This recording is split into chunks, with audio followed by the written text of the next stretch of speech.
dans le prochain épisode de Demain nous appartient.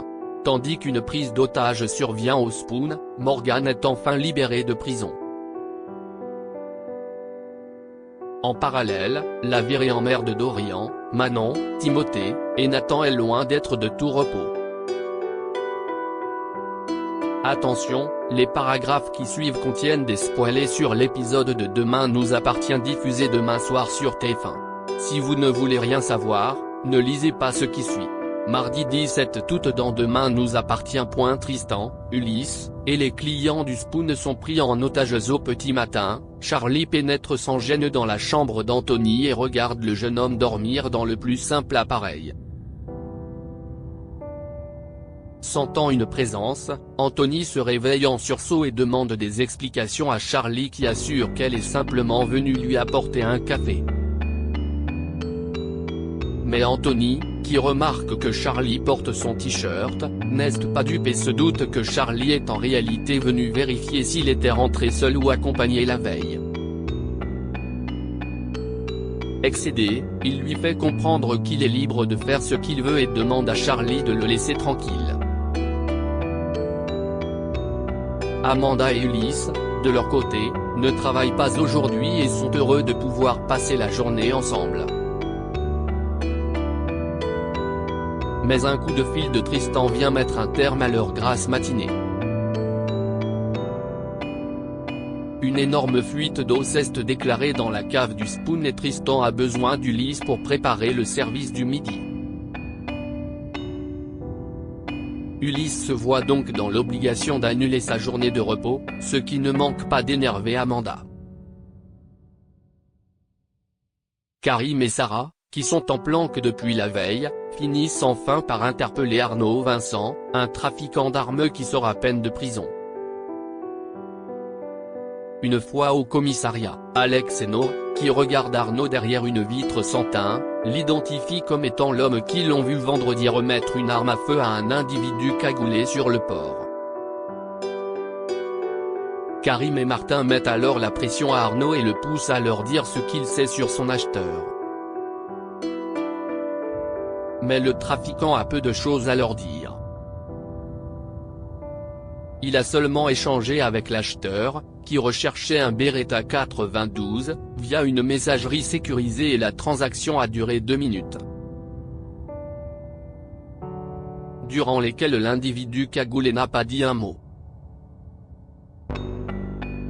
Arnaud assure cependant que ce dernier lui a fichu la chair de poule, à cause de son calme, de son silence, et de la manière dont il a examiné l'arme.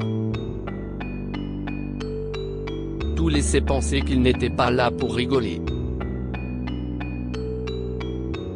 Karim et Martin pensent que l'acheteur est peut-être un ancien militaire ou légionnaire.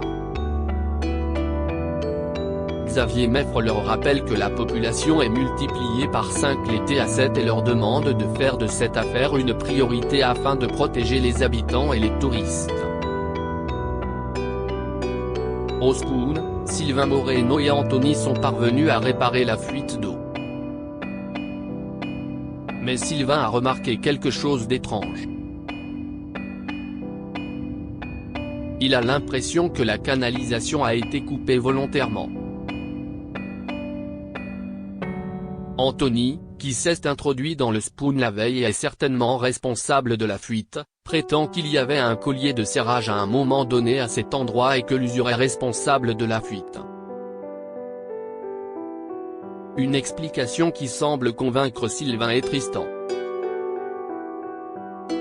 Anthony propose ensuite à son patron de déjeuner rapidement au Spoon avant de se remettre au travail et Tristan, qui leur est reconnaissant de l'avoir sorti de ce mauvais pas, insiste pour les inviter. Après le déjeuner, Anthony souhaite prendre un deuxième café, et c'est à ce moment-là que Charlie débarque au Spoon et se joint à eux. Elle demande à Anthony quels sont ses projets pour ce soir et ce dernier accepte, à son grand étonnement, de passer la soirée avec elle. Chloé et Camille viennent elles aussi boire un verre au Spoon et Camille confie sa déception à Chloé au sujet de la journée qu'elle pensait passer avec Dorian. Enfin, si est au tour d'Alex de débarquer pour livrer des bourriches d'huîtres. Alors qu'il s'apprête à quitter le café, Alex se retrouve face à une femme cagoulée qui pénètre dans le spoon et pointe son arme sur lui. Elle ordonne à Alex de reculer et demande à toutes les personnes présentes de mettre les mains en l'air. Avant d'ajouter qu'à partir de maintenant plus personne ne saurait qu'ils vont tous passer un petit moment ensemble. Morgan est enfin libre et après plusieurs mois passés en prison, Morgan est enfin libre et retrouve Sandrine. Alors qu'elle se balade sur la plage, Sandrine raconte à sa compagne que Suleiman est parti vivre à Calvière avec Antoine et Rose. Elle ajoute qu'il y a des soupçons d'amiante dans le lycée et que cela l'inquiète beaucoup à quelques jours de la rentrée. Mais Morgan ne dit rien et semble à peine l'écouter.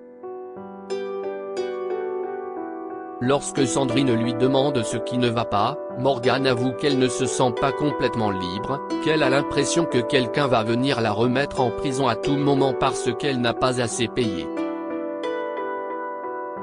Mais Sandrine lui rappelle que la justice a tranché et qu'elle doit désormais regarder vers l'avenir. Avant de lui promettre qu'elle va finir par retrouver goût à la vie.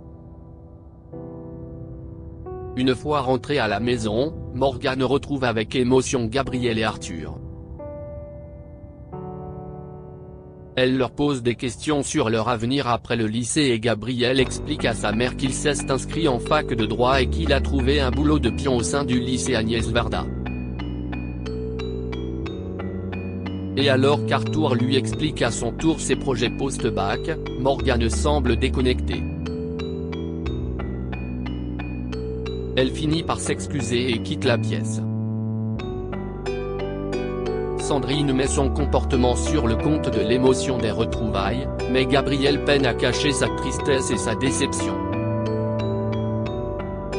La virée en mer de Dorian est un fiasco. Camille, qui s'imaginait une sortie romantique en mer avec Dorian afin de faire l'amour avec lui pour la première fois, est déçue et agacée à l'idée de passer la journée avec Manon, Timothée, et Nathan qui se sont incrustés. Elle décide donc de renoncer à cette virée en bateau au grand dam de Dorian qui, dépité, promet de se rattraper. Avant le départ de la petite bande en mer, Étienne s'assure que tout est ok sur le bateau et rappelle à son fils qu'il est responsable des passagers. Dorian promet d'être vigilant, mais l'arrivée de Nathan, qui fait le clown comme à chaque fois, et de Timothée, qui refuse d'enlever ses chaussures avant de monter à bord, semble annonciateur d'une virée en mer loin d'être de tout repos. Une fois en mer, alors que Nathan, qui joue avec les cordages et les voiles, se fait remettre à l'ordre par Dorian, Timothée, agacé par le comportement du pickpocket, lui recommande de lire son manuel sur les règles de base à appliquer sur un bateau. Et lorsque Nathan cherche à faire un petit plongeon dans l'eau, Dorian s'y oppose fermement et lui demande d'attendre que le bateau soit à l'arrêt pour se baigner. Pour Nathan, si est certain, la journée va être longue. Excédé par le comportement de Timothée durant le déjeuner, Nathan décide de s'amuser un peu avec lui et lui vole sa crème solaire. Malheureusement, le tube de crème tombe à l'eau. Timothée répète en boucle qu'il a besoin de sa crème solaire et part s'isoler, assurant qu'il ne veut plus voir Nathan. Ce dernier ne comprend pas le comportement de Timothée et Manon, énervé, lui lance que son ami n'y peut rien, il est autiste. Une information que Nathan, qui sait ne veut désormais, aurait bien aimé apprendre plus tôt.